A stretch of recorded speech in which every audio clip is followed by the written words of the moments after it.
13 ಮತ್ತು 7 ಅವಿಭಾಜ್ಯ ಸಂಖ್ಯೆಗಳು, ಆದ್ರೆ ಒಂದು ಅವಿಭಾಜ್ಯ ಸಂಖ್ಯೆ ಅಲ್ಲ. ಹಿಂಗಾಗಿ ಆಪ್ಷನ್ 4 ಏನಂತಂದ್ರೆ ರಾಂಗ್ ಆಗ್ತದೆ. 120 ಅದರ ಅವಿಭಾಜ್ಯ ಅಪವರ್ತನಗಳ ಗುಣಲಬ್ಧವಾಗಿ ವ್ಯಕ್ತಪಡಿಸಿದಾಗ ಇದ್ರೇನಪ್ಪಾ ಅಂತಂದ್ರ ಮಾಡಲ್ ಕ್ವಶನ್ ಪೇಪರ್ 2019 ಏನಂತಂದ್ರೆ ಇದನ್ನ ಕೇಳಿದ್ರಿ. ಎರಡು ಸಹ ಅವಿಭಾಜ್ಯ ಸಂಖ್ಯೆಗಳದಾವು ಅಂತಂದ್ರೆ ಇವೆರಡಕ್ಕೆ ಏನಪ್ಪಾ ಅಂದ್ರ ಯಾವುದೇ ಸಾಮಾನ್ಯ ಅಪವರ್ತನ ಇಲ್ಲ ಅಂತಂದ್ರ ಅವುಗಳ ಲಸ ಏನಾಗಿರ್ತೈತಿ ಅಂದ್ರ ಅವುಗಳ ಗುಣಲಬ್ಧ ಆಗಿರ್ತೈತಿ. ಇವೆರಡಕ್ಕೂ ಒಂದನ್ನ ಹೊರತುಪಡಿಸಿ ಯಾವುದೇ ಸಾಮಾನ್ಯ ಅಪವರ್ತನ ಇಲ್ಲ. ಅದ್ರ ಸಂಬಂಧ ಇವಕ್ಕೆ ಇಂತಹ ಸಂಖ್ಯೆಗಳ ಮಸ ಏನಾಗಿರ್ತೈತಿ ಅಂತಂದ್ರೆ ಒಂದಾಗಿರ್ತೈತಿ. ಇಲ್ಲಿ ನಮ್ಗೆ ಏನಪ್ಪಾ ಅಂದ್ರೆ ಎರಡರೊಳಗೆ ಒಂದು ಸಂಖ್ಯೆಯ ಅವಿಭಾಜ್ಯ ಸಂಖ್ಯೆ ಇತ್ತಂದ್ರೆ ಅದ್ರ ಮಸ ಒಂದಾಗಿರ್ತೈತಿ. ಇನ್ನು ಎರಡೂ ಅವಿಭಾಜ್ಯ ಸಂಖ್ಯೆಗಳಿದ್ದು ಅಂದ್ರೆ ಗ್ಯಾರಂಟಿ ಏನಾಗಿರ್ತೈತಿ ಅಂದ್ರೆ ಅದ್ರ ಮಸ ಏನಾಗಿರ್ತೈತಿ ಒಂದಾಗಿರ್ತೈತಿ. ಸೊ ಈಗ ನಾವು ಸಂಖ್ಯೆಗಳನ್ನ ನೋಡ್ಕೊಂಡು ಹೋದ್ವಿ ಅಂತಂದ್ರೆ ಒಂದು ಸಂಯುಕ್ತ ಸಂಖ್ಯೆ ಅಲ್ಲ, ಎರಡಲ್ಲ, ಮೂರಲ್ಲ, ಫಸ್ಟ್ ಬರುವಂತ ಸಂಯುಕ್ತ ಸಂಖ್ಯೆ ಯಾವ್ದಪ್ಪ ಅಂತಂದ್ರೆ 4. ಓಕೆ, ಸೊ ನೆಕ್ಸ್ಟ್ 8ನೇ ಲೆಕ್ಕ ಏನಾದ್ರು ನೋಡ್ರಿ. 91ರ ಅವಿಭಾಜ್ಯ ಅಪವರ್ತಿಸುವಿಕೆಯು. ಓಕೆ, ಸೊ 91ರದ್ದು ಏನಪ್ಪಾ ಅಂತಂದ್ರೆ ಅವಿಭಾಜ್ಯ ಅಪವರ್ತಿಸುವಿಕೆಯನ್ನ ಬರೀರಿ ಅಂತ ಹೇಳಿದಾರೆ. ಓಕೆನಾ, ಅವಿಭಾಜ್ಯ ಅಪವರ್ತಿಸುವಿಕೆಯನ್ನ ಬರೀಬೇಕು ಅಂತಂದ್ರೆ ಏನಾಗುತ್ತೆ ಇಲ್ಲಿ ನಾವು ಮೊದಲಕ್ಕೆ ಏನಂತಂದ್ರೆ ಒಂದು ಮೊದಲೇ ಅವಿಭಾಜ್ಯ ಸಂಖ್ಯೆಗಳನ್ನ ತಗೋತೀವಿ. ಅವಿಭಾಜ್ಯ ಸಂಖ್ಯೆಗಳನ್ನ ತಗೋತೀವಿ. ಅವಿಭಾಜ್ಯ ಸಂಖ್ಯೆಗಳಂತಂದ್ರೆ ಎಲ್ಲಿಂದ ಸ್ಟಾರ್ಟ್ ಹಾಕೊಂಡ್ರೆ 2, ಇದು 2ರಿಂದ ಭಾಗ ಹೋಗುತ್ತಂದ್ರೆ ಇಲ್ಲ, 2 ಬಿಟ್ರೆ 3 ಇಲ್ಲ, 5, ನೆಕ್ಸ್ಟ್ 5 ಇಲ್ಲ, ನೆಕ್ಸ್ಟ್ ಏನಪ್ಪಾ ಅಂದ್ರೆ 7ರಿಂದ ಭಾಗ ಹೋಗುತ್ತಂದ್ರೆ ಆಗತ್ರಿ 7 ಒಂದೇ 7, 2 ಉಳಿತು 21 ಆಯ್ತು, 7 3 21, ನಂತರ 13 ಒಂದೇ 13. ಓಕೆನಾ, ಸೊ 91ನ ಯಾವ ರೀತಿ ಬರೀಬಹುದು ಅಂದ್ರೆ 7 × 13 ಅಂತ ಬರೀಬಹುದು. ಆಪ್ಷನ್ಸ್ ಅನ್ನ ನೋಡಿದ್ರೆ ಏನದರಿ, ಒಂದೇದ್ದು 2 × 13 × 7 ಅದ, ಅದು ಬರಲ್ಲ. ಆಪ್ಷನ್ 2 ಏನದ್ರಿ 13 × 7 ಅದ. ಸೊ ಆಪ್ಷನ್ ಬಿ ಏನಾಗೈತಿ ಅಂತಂದ್ರೆ ಸರಿಯಾದಂತ ಉತ್ತರ ಆಗೈತಿ. ಓಕೆನಾ, ನಂತರ ಮೂರನೇದು ಏನದ್ರಿ 91 × 1. ಸೊ 91 ಅನ್ನೋದು ಏನಂತಂದ್ರೆ ಅವಿಭಾಜ್ಯ ಸಂಖ್ಯೆ ಅಲ್ಲ, ಅದು ಬರಲ್ಲ. ನೆಕ್ಸ್ಟ್ 4ನೇದು ಏನದ್ರಿ 13 × 7 × 1. ಸರ್ ಇದು ಆಪ್ಷನ್ 4 ಆಗ್ಬೋದಲ್ರಿ? 4 ಆಗಲ್ಲ. ಯಾಕಪ್ಪ ಅಂತಂದ್ರೆ 13 ಮತ್ತು 7 ಅವಿಭಾಜ್ಯ ಸಂಖ್ಯೆಗಳು, ಆದ್ರೆ ಒಂದು ಅವಿಭಾಜ್ಯ ಸಂಖ್ಯೆ ಅಲ್ಲ. ಹಿಂಗಾಗಿ ಆಪ್ಷನ್ 4 ಏನಂತಂದ್ರೆ ರಾಂಗ್ ಆಗ್ತದೆ. ಸರಿನಾ, ಅದು ಬರಲ್ಲ. ಆಪ್ಷನ್ 2 ಸರಿಯಾದಂತ ಉತ್ತರ ಆಗಿರ್ತೈತಿ. 9ನೇ ಪ್ರಶ್ನೆ, 1 ಮತ್ತು 10ರ ನಡುವಿನ ಅವಿಭಾಜ್ಯ ಸಂಖ್ಯೆ. ಓಕೆ, 1 ಮತ್ತು 10ರ ನಡುವಿನ ಅವಿಭಾಜ್ಯ ಸಂಖ್ಯೆಗಳು ಯಾವ್ದು ಎಷ್ಟದಾವ ಅಂತ ಕೇಳಿದಾನ. ಯಾವ್ಯಾವ್ದಾವ ಅಂತಂದ್ರೆ 2 ಅದ, 3, 5, 7, ನೆಕ್ಸ್ಟ್ ಬಿಟ್ರೆ ಏನಪ್ಪಾ ಅಂತಂದ್ರೆ 11 ಅದರಿ. 1ರಿಂದ 10ರ ತನಕ ಎಷ್ಟು ಅವಿಭಾಜ್ಯ ಸಂಖ್ಯೆಗಳದಾವ ಅಂತಂದ್ರೆ ಒಟ್ಟು 4 ಅವಿಭಾಜ್ಯ ಸಂಖ್ಯೆಗಳದಾವು. ಆಪ್ಷನ್ 3 ಸರಿಯಾದಂತ ಉತ್ತರ. ಆಪ್ಷನ್ ಸಿ ಸರಿಯಾದಂತ ಉತ್ತರ ಆಗಿದೆ. ನಂತರ 10ನೇ ಪ್ರಶ್ನೆ, ಯಾವುದೇ ಸಂಯುಕ್ತ ಸಂಖ್ಯೆಯನ್ನು ಈ ಸಂಖ್ಯೆಗಳ ಗುಣಲಬ್ಧವಾಗಿ ವ್ಯಕ್ತಪಡಿಸಬಹುದು. ಒಂದು ಸಂಯುಕ್ತ ಸಂಖ್ಯೆ ಐತಿ, ಸಂಯುಕ್ತ ಸಂಖ್ಯೆ ಅಂತ ಅನ್ಬೋದು. ಅದಕ್ಕೆ ಇನ್ನೊಂದು ಹೆಸರು ಏನಪ್ಪಾ ಅಂತಂದ್ರ ಭಾಜ್ಯ ಸಂಖ್ಯೆ ಅಂತ ಹೇಳ್ತಾನ. ಪುಸ್ತಕದೊಳಗ ಭಾಜ್ಯ ಸಂಖ್ಯೆ ಅಂತಂದ್ರೆ ಅನ್ನುವಂತ ಶಬ್ದ ಬಳಸಲ್ಲ. ಬಳಸೋದು ಏನ್ ಬಳಸಿರ್ತಾನ ಅಂತಂದ್ರೆ ಸಂಯುಕ್ತ ಸಂಖ್ಯೆ ಅಂತ ಬಳಸ್ತಾನ. ಸಂಯುಕ್ತ ಸಂಖ್ಯೆ ಅಂದ್ರೆ ಏನಪ್ಪಾ ಅಂತಂದ್ರೆ ಇದು ಸಂಯುಕ್ತ ಸಂಖ್ಯೆ ಅಂತಂದ್ರೆ ಅವಿಭಾಜ್ಯ ಸಂಖ್ಯೆಗಳ ಗುಣಲಬ್ಧ. ಅವಿಭಾಜ್ಯ ಸಂಖ್ಯೆಗಳ ಗುಣಲಬ್ಧ. ಓಕೆ, ಸೊ ಆಪ್ಷನ್ ನೋಡ್ರಿ, ಇದೇ ಇತ್ತಪ್ಪ ಅಂತಂದ್ರೆ ಅದ ಆನ್ಸರ್ ಆಗಿರ್ತೈತಿ. ಸಮ ಸಂಖ್ಯೆ ಏನ್ರಿ, ಯಾವ ಸಂಖ್ಯೆಗಳ ಇದು ಏನ್ರಿ, ಯಾವುದೇ ಸಂಯುಕ್ತ ಸಂಖ್ಯೆಯನ್ನು ಈ ಸಂಖ್ಯೆಗಳ ಗುಣಲಬ್ಧವನ್ನಾಗಿ ವ್ಯಕ್ತಪಡಿಸಬಹುದು ಅಂತಂದ್ರೆ ಸಮ ಸಂಖ್ಯೆಗಳ ಗುಣಲಬ್ಧವಾಗಿ ಅಲ್ಲ, ಬೆಸ ಸಂಖ್ಯೆಗಳ ಗುಣಲಬ್ಧವಾಗಿ ಅಲ್ಲ, ಅವಿಭಾಜ್ಯ ಸಂಖ್ಯೆಗಳ ಗುಣಲಬ್ಧವಾಗಿ. ಅದು ನಮ್ಮ ಸರಿಯಾದಂತ ಉತ್ತರ. ಆಪ್ಷನ್ ಸಿ ಸರಿಯಾದಂತ ಉತ್ತರ ಆಗಿರ್ತದೆ. ಸೊ ಆಪ್ಷನ್ ಡಿ ಏನದ್ರಿ ವರ್ಗ ಸಂಖ್ಯೆಗಳು. ಇದು ಏನಪ್ಪಾ ಅಂತಂದ್ರೆ ಈ ಪ್ರಶ್ನೆಗೆ ಅದಕ್ಕೆ ಏನಪ್ಪಾ ಅಂದ್ರೆ ಸಂಬಂಧನೇ ಇಲ್ಲ. ಆಪ್ಷನ್ 4 ಬರಂಗಿಲ್ಲ. ಆಪ್ಷನ್ 3 ಸರಿಯಾದಂತ ಉತ್ತರ ಆಗಿರ್ತೈತಿ. ಓಕೆನಾ, 11ನೇ ಪ್ರಶ್ನೆ, 120 ಅದರ ಅವಿಭಾಜ್ಯ ಅಪವರ್ತನಗಳ ಗುಣಲಬ್ಧವಾಗಿ ವ್ಯಕ್ತಪಡಿಸಿದಾಗ ಇದ್ರೇನಪ್ಪಾ ಅಂತಂದ್ರ ಮಾಡಲ್ ಕ್ವಶನ್ ಪೇಪರ್ 2019 ಏನಂತಂದ್ರೆ ಇದನ್ನ ಕೇಳ್ರಿ. ಏನ್ರಿ 120 ಅವಿಭಾಜ್ಯ ಸಂಖ್ಯೆಗಳ ಅಪವರ್ತನ ಇದೇನ್ರಿ ಅವಿಭಾಜ್ಯ ಸಂಖ್ಯೆಗಳ ಗುಣಲಬ್ಧವಾಗಿ ವ್ಯಕ್ತಪಡಿಸಿದಾಗ ಯಾವ ರೀತಿ ಕಾಣಿಸುತ್ತೆ. ಇದನ್ನ ಮೊದಲು ಏನಿದೆ ಭಾಗಿಸೋಣ, 2ರಿಂದ ಭಾಗಿಸೋಣ. 2 6 12, ಮುಂದೊಂದು 0. ನೆಕ್ಸ್ಟ್ ಮತ್ತೆ 2ರಿಂದ ಭಾಗಿಸ್ತೀವಿ, 2 3 6, ಮುಂದೊಂದು 0. ನೆಕ್ಸ್ಟ್ 2ರಿಂದ 2 1 2, 1 ಉಳಿತು, 2 5 10. ನೆಕ್ಸ್ಟ್ 3ರಿಂದ ಭಾಗಿಸ್ತೀವ್ರಿ, 3 5 15. ನೆಕ್ಸ್ಟ್ 5ರಿಂದ ಭಾಗಿಸ್ತೀವಿ, 5 1 5. So 120 is equal to 1 2 3. 2 ಸರಿ ಬಂತ್ರಿ, 3 ಸರಿ ಬಂದದ, ಇಂಟು 3 1 ಸರಿ ಅದ, ಆ ನಂತರ 5 1 ಸರಿ ಅದ. ಸೊ ಇದನ್ನ 2 ಘಾತ 3 ಇಂಟು 3 ಇಂಟು 5 ಅಂತ ಬರ್ತೀವಿ. 2 cube into 3 into 5. Okay, so ಇಲ್ಲಿ ಘಾತಗಳನ್ನ ಇಲ್ಲಿ ಏನಪ್ಪಾ ಅಂತಂದ್ರೆ ಒಂದು ಸಂಖ್ಯೆ ಅದ ಅಂತಂದ್ರೆ ಒಂದು ಸಂಖ್ಯೆ ಅದ ಅಂತಂದ್ರೆ ಅದ್ರ ಮೇಲೆ ಏನೂ ಇಲ್ಲ ಅಂತಂದ್ರೆ ಘಾತ ಏನಾಗಿರ್ತೈತ್ರಿ ಒಂದಾಗಿರ್ತೈತಿ. ಸೊ ಒಂದ ಎ ಅದ ಅಂತಂದ್ರೆ ಅದ್ರ ಮೇಲೆ ಪವರ್ ಏನಾಗಿರ್ತೈತಿ ಅಂತಂದ್ರೆ 1 ಆಗಿರ್ತೈತಿ. ಸೊ ಹಂಗಂದ್ರೆ ಇಲ್ಲಿ ಏನಂದ್ರೆ 2 ಮೇಲೆ ಘಾತ 1 ಅದ. ಸೊ ಈ ಆಪ್ಷನ್ ಅನ್ನ ನೋಡಿದ್ವಿ ಅಂತಂದ್ರೆ 2 ಘಾತ 3, 3 ಘಾತ 1, 5 ಘಾತ 1 ಇರುವಂತ ಆಪ್ಷನ್ ಯಾವ್ದು ರೀ? ಆಪ್ಷನ್ 4 ಸರಿಯಾದಂತ ಉತ್ತರ ಆಗಿದೆ. ಸರಿನಾ? ನಂತರ 12ನೇ ಪ್ರಶ್ನೆ, 30ರ ಅವಿಭಾಜ್ಯ ಅಪವರ್ತನಗಳು ಏನ್ರಿ? 30ರ ಅವಿಭಾಜ್ಯ ಅಪವರ್ತನಗಳು. ಸೊ ಈಗ ಮೇಲೆ ಏನ್ ಮಾಡಿದ್ವಲ್ಲ ಅದೇ ರೀತಿಯಾಗಿ ಏನಂತಂದ್ರೆ ಇದನ್ನು ಮಾಡೋದು, ಅವಿಭಾಜ್ಯ ಅಪವರ್ತನಗಳ ರೂಪದಲ್ಲಿ ಬರಿಬೇಕು ಅಂತ. 2 ಒಂದೇ 2 ಸಾರಿ ಅವಿಭಾಜ್ಯ ಅಪವರ್ತನಗಳು ಯಾವ ಅದಾವ ಅಂತ ಕೇಳೋಣ. ಸರಿ ರೀ, 2 ಒಂದೇ 2, 1 ಉಳಿತು 10 ಆಯ್ತು, 2 ಇಲ್ಲೇ 10, 3 ಭಾಗಿಸ್ತೀವಿ, 3 5 15, ನೆಕ್ಸ್ಟ್ 5 ಭಾಗಿಸ್ತೀವಿ, 5 1 5.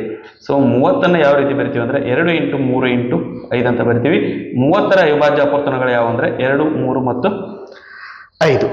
ಆಪ್ಷನ್ 1 ಸರಿಯಾದಂತ ಉತ್ತರ. ಆಪ್ಷನ್ 1 ಅನ್ನೋಕಿನ ಎ ಸರಿಯಾದಂತ ಉತ್ತರ ಆಗಿದೆ. ರೈಟ್.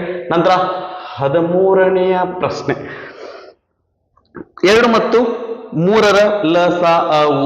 2 ಮತ್ತು 3ರ ಲಸಾ. ಈಗ ಏನಂತಂದ್ರೆ ನಮಗ ಇದನ್ನ 2 ಏನಪ್ಪಾ ಅಂತಂದ್ರೆ ಸಹ ಅವಿಭಾಜ್ಯ ಸಂಖ್ಯೆಗಳದಾವು ಅಂತಂದ್ರೆ, ಅಂದ್ರೆ ಇವೆರಡಕ್ಕೆ ಏನಪ್ಪಾ ಅಂದ್ರ ಯಾವುದೇ ಸಾಮಾನ್ಯ ಅಪವರ್ತನ ಇಲ್ಲ ಅಂತಂದ್ರ ಅವುಗಳ ಲಸ ಏನಾಗಿರ್ತೈತಿ ಅಂದ್ರ ಅವುಗಳ ಗುಣಲಬ್ಧ ಆಗಿರ್ತೈತಿ. ಇಲ್ಲಿ ಅವುಗಳ ಗುಣಲಬ್ಧ ಅಂದ್ರೆ ಎಷ್ಟು ಬರ್ತೈತಿ? 6 ಬರ್ತೈತಿ. ಆಪ್ಷನ್ 4 ಸರಿಯಾದಂತ ಉತ್ತರ. Okay, option 4 that is D ಸರಿಯಾದಂತ ಉತ್ತರ.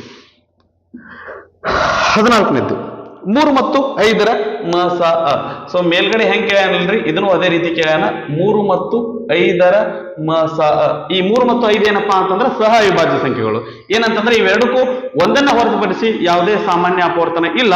ಅದ್ರ ಸಂಬಂಧ ಇವಕ್ಕೆ ಇಂತಹ ಸಂಖ್ಯೆಗಳ ಮಸಅ ಏನಾಗಿರ್ತೈತಿ ಅಂತಂದ್ರೆ 1 ಆಗಿರ್ತೈತಿ. ಲಸಅ ಅವುಗಳ ಗುಣಲಬ್ಧ ಆಗಿರ್ತೈತಿ. ಮಸಅ ಏನಾಗಿರ್ತೈತಿ ಅಂತಂದ್ರೆ 1 ಆಗಿರ್ತೈತಿ. 3 ಮತ್ತು 5ರ ಮಸಅ 1. ಆಪ್ಷನ್ ಎ ಸರಿಯಾದಂತ ಉತ್ತರ.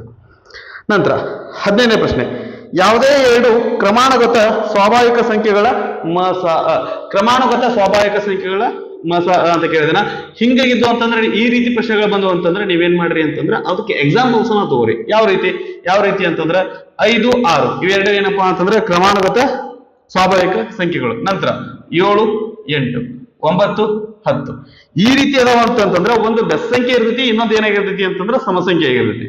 ಓಕೆ, ನಾನು ಇಲ್ಲಿ 9 10 ಬದಲಿ ನಾ ಏನ್ ಮಾಡ್ತೀನಿ ಅಂದ್ರೆ 10 11 ತಗೋತೀನಿ. ಅಂದ್ರೆ ಹೆಂಗೆ ತಗೊಂಡ್ರೆ ಸಹಿತ ಒಂದು ಸಮಸಂಖ್ಯೆ ಇರ್ತೈತಿ, ಒಂದು ಬೆಸ್ ಸಂಖ್ಯೆ ಇರ್ತೈತಿ. ಆ ನಂತರ ಇವು ಏನಪ್ಪಾ ಅಂತಂದ್ರ ಈಗ ಸಾಮಾನ್ಯ ಅಪವರ್ತನ ಇವು 2 ಆಗಲಿಕ್ಕೆ ಸಾಧ್ಯ ಇಲ್ಲ. ಆಲ್ಮೋಸ್ಟ್ ಏನಾಗಿರ್ತಾವ ಅಂತಂದ್ರ ಆಲ್ಮೋಸ್ಟ್ ಅಂದ್ರೆ ಏನ್ರಿ, ಎಲ್ಲಾ ಸಂಖ್ಯೆಗಳು 2 ಕ್ರಮಾನುಗತ ಸ್ವಾಭಾವಿಕ ಸಂಖ್ಯೆಗಳನ್ನ ತಗೊಂಡ್ವಿ ಅಂದ್ರ ಅವುಗಳ ಮಸಅ ಏನಾಗಿರ್ತೈತಿ ಅಂತಂದ್ರೆ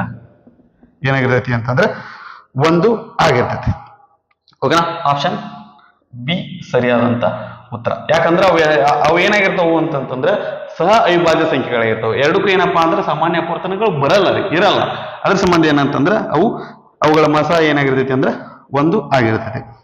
ಯಾವುದೇ 2 ಅವಿಭಾಜ್ಯ ಸಂಖ್ಯೆಗಳ ಮಸಅ. ಅದೇ ಅದನ್ನ ರಿಪೀಟ್ ಮಾಡಿದೇನ್ರಿ, ಅವಿಭಾಜ್ಯ ಸಂಖ್ಯೆಗಳ ಮಸಅ. ಅವಿಭಾಜ್ಯ ಸಂಖ್ಯೆಗಳ ಮಸಅ. ಯಾವುದೇ 2 ಅವಿಭಾಜ್ಯ ಸಂಖ್ಯೆಗಳ ಮಸಅ. ಅವಿಭಾಜ್ಯ ಸಂಖ್ಯೆಗಳ ಮಸಅ ಏನಾಗಿರ್ತೈತಿ ಅಂದ್ರೆ 1 ಆಗಿರ್ತೈತಿ. ಇಲ್ಲಿ ನಮ್ಗೆ ಏನಪ್ಪಾ ಅಂದ್ರೆ 2ರೊಳಗೆ ಒಂದು ಸಂಖ್ಯೆ ಅವಿಭಾಜ್ಯ ಸಂಖ್ಯೆ ಇತ್ತಂದ್ರೆ ಅದ್ರ ಮಸಅ 1 ಆಗಿರ್ತೈತಿ. ಇನ್ನು 2 ಅವಿಭಾಜ್ಯ ಸಂಖ್ಯೆಗಳು ಇದ್ದು ಅಂದ್ರೆ ಗ್ಯಾರಂಟಿ ಏನಾಗಿರ್ತೈತಿ ಅಂದ್ರೆ ಅದ್ರ ಮಸಅ ಏನಾಗಿರ್ತೈತಿ 1 ಆಗಿರ್ತೈತಿ. 16ನೇ ಪ್ರಶ್ನೆ ಉತ್ತರ ಆಪ್ಷನ್ 3 ದಟ್ ಇಸ್ ಸಿ 1 ಸರಿಯಾದಂತ ಉತ್ತರ ಆಗಿರ್ತೈತಿ. ರೈಟ್. ಸೊ 17ನೆಯ ಪ್ರಶ್ನೆ, ಎ ಮತ್ತು ಬಿಗಳು 2 ಸಹ ಅವಿಭಾಜ್ಯಗಳಾದಾಗ ಅವುಗಳ ಲಸಅ. ನಾನು ನಿಮಗೆ ಇಲ್ಲಿ ಮೇಲ್ಗಡೆ ಅದನ್ನ ಎಕ್ಸ್ಪ್ಲೇನ್ ಮಾಡಿದ್ದೆ. ಏನಂತಂದ್ರೆ ಎ ಮತ್ತು ಬಿ ಇವೆಲ್ಲಿ ಎರಡು ಏನಾಗ್ಯಾವ ಅಂತಂದ್ರೆ ಸಹ ಅವಿಭಾಜ್ಯ ಸಂಖ್ಯೆಗಳಾಗ್ಯಾವು. ಹಂಗಂದ್ರೆ ಅವುಗಳ ಲಸಅ ಏನಾಗಿರ್ತೈತಿ ಅಂದ್ರೆ ಅವುಗಳ ಗುಣಾಕಾರ ಆಗಿರ್ತೈತಿ. ಲಸಅ ಗುಣಾಕಾರ ಆಗಿರ್ತೈತಿ. ಮಸಅ ಏನಾಗಿರ್ತೈತಿ ಅಂತಂದ್ರೆ 1 ಆಗಿರ್ತೈತಿ. 17ನೇ ಪ್ರಶ್ನೆ ಉತ್ತರ option B, A into B is the answer. ನಂತರ 18ನೇ ಪ್ರಶ್ನೆ, ಅತಿ ಚಿಕ್ಕ ಸಂಯುಕ್ತ ಸಂಖ್ಯೆ ಹಾಗೂ ಅತಿ ಚಿಕ್ಕ ಅವಿಭಾಜ್ಯ ಸಂಖ್ಯೆಯ ಮಸಅವು. ಓಕೆ, ಇಲ್ಲಿ ಏನ್ ಹೇಳಕತ್ತನ್ರಿ, ಒಂದು ಅತಿ ಚಿಕ್ಕ ಸಂಯುಕ್ತ ಸಂಖ್ಯೆ. ಅತಿ ಚಿಕ್ಕ ಸಂಯುಕ್ತ ಸಂಖ್ಯೆ ಅಂದ್ರೆ ಯಾವ್ದಪ್ಪ ಅಂತಂತಂದ್ರೆ ಅದು 4. ಅತಿ ಚಿಕ್ಕ ಸಂಯುಕ್ತ ಸಂಖ್ಯೆ ಏನ್ರಿ 4. ಓಕೆ, ಸೊ ಈಗ ನಾವು ಸಂಖ್ಯೆಗಳನ್ನ ನೋಡ್ಕೊತ ಹೋದ್ವಿ ಅಂತಂದ್ರೆ ಒಂದು ಸಂಯುಕ್ತ ಸಂಖ್ಯೆ ಅಲ್ಲ, 2 ಅಲ್ಲ, 3 ಅಲ್ಲ, ಫಸ್ಟ್ ಬರುವಂತ ಸಂಯುಕ್ತ ಸಂಖ್ಯೆ ಯಾವ್ದಪ್ಪ ಅಂತಂದ್ರೆ 4. ಮತ್ತ ಅತಿ ಚಿಕ್ಕ ಅವಿಭಾಜ್ಯ ಸಂಖ್ಯೆ, ಅತಿ ಚಿಕ್ಕ ಅವಿಭಾಜ್ಯ ಸಂಖ್ಯೆ ಅಂದ್ರೆ ಯಾವ್ದಪ್ಪ ಅಂತಂದ್ರೆ 2. ಓಕೆನಾ. ಸೊ ಇವುಗಳದ್ದು ಏನ್ ಕೇಳೋಣ ಅಂತಂದ್ರೆ ಮ ಸ ಅ ಕೇಳೋಣ. ಓಕೆ, ಸೊ 4 ಮತ್ತು 2ರ ಮ ಸ ಅ ಏನಾಗಿರ್ತೈತಿ ಅಂದ್ರೆ ಇವೆರಡು ಒಂದ ಮಗ್ಗಿ ಒಳಗೆ ಬರ್ತಾವ ಅಂತಂದ್ರೆ ಬರ್ತಾವ್ರಿ. ಯಾವ ಮಗ್ಗಿ ಒಳಗೆ ಅಂತಂದ್ರೆ 2ರ ಮಗ್ಗಿ ಒಳಗೆ ಇವುಗಳ ಮ ಸ ಏನಾಗಿರ್ತೈತಿ ಅಂದ್ರೆ 2 ಆಗಿರ್ತೈತಿ. ಆಪ್ಷನ್ 1 ಸರಿಯಾದಂತ ಉತ್ತರ. ಆಪ್ಷನ್ ಎ 2 ಸರಿಯಾದಂತ ಉತ್ತರ ಆಗಿರ್ತೈತಿ. ಓಕೆನಾ. 19ನೇ ಪ್ರಶ್ನೆ. Okay, right. ಯಾವುದೇ ಎರಡು ಧನಾತ್ಮಕ ಪೂರ್ಣಾಂಕಗಳಾದ ಎ ಮತ್ತು ಬಿ ಗಳಿಗೆ ಮಸ ಎ ಬಿಗಳ ಮಸ ಇಂಟು ಎ ಬಿಗಳ ಲಸ ಇದಕ್ಕೆ ಸಮವಾದದ್ದು. ಓಕೆ, ಈಗ ನಾವ್ ಇದನ್ನ